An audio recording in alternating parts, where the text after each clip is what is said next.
had my nails ripped off by my new stepfather. My name is Peter Connolly, and this is my story. I was born on March 1st, 2006.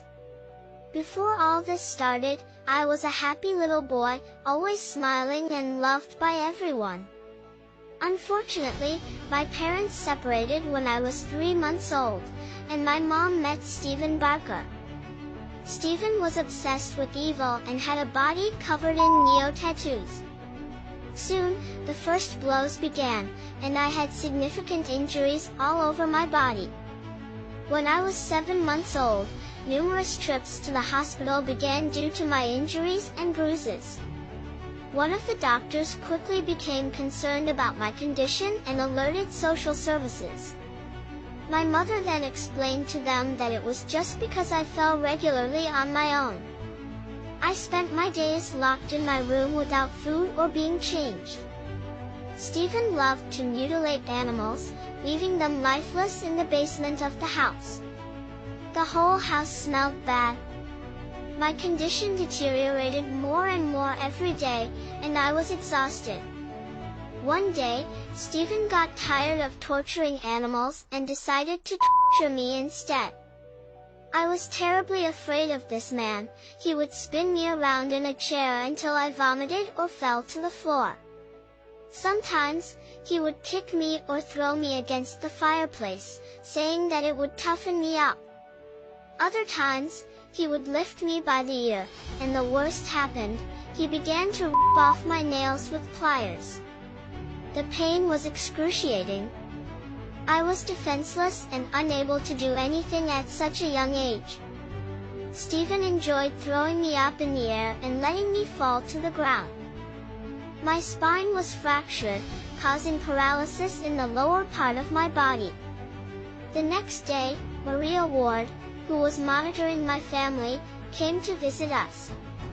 I was placed in a stroller so that I wouldn't move and to conceal my injuries. They put chocolate on my face and hands to hide my bruises. Unfortunately, the social worker did not notice anything of what I was going through on a daily basis. I had become so thin and unwell that I had no more nails, broken ribs, and a paralyzed body. On August 2, 2007, I was crying in pain from my injuries. Steven hit me in the head several times to make me be quiet and threw me into my crib. Around 11 p.m., my crying grew louder, and the pain became unbearable. My mother said, "I can't stand hearing him scream anymore," and then Steven got up and said, "I'll shut him up." He went into my room and hit me in the face with all of his might. I was hit with such force that my neck was affected, affecting my respiratory functions. I died alone and in agony. The next morning, my mother called the emergency services because I was no longer breathing. When they arrived, they found the bed filled with blood and a lifeless baby with so many bruises that his face could no longer be seen. I died at the age of 17 months. I had more than 50 wounds, my ears were torn off, and my body was covered in bruises and contusions.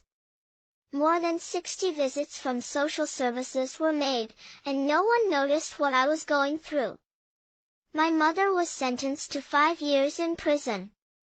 As for Steven Barker, he was sentenced to 12 years in prison. Maria Ward was fired for gross negligence. Thank you for listening to my story.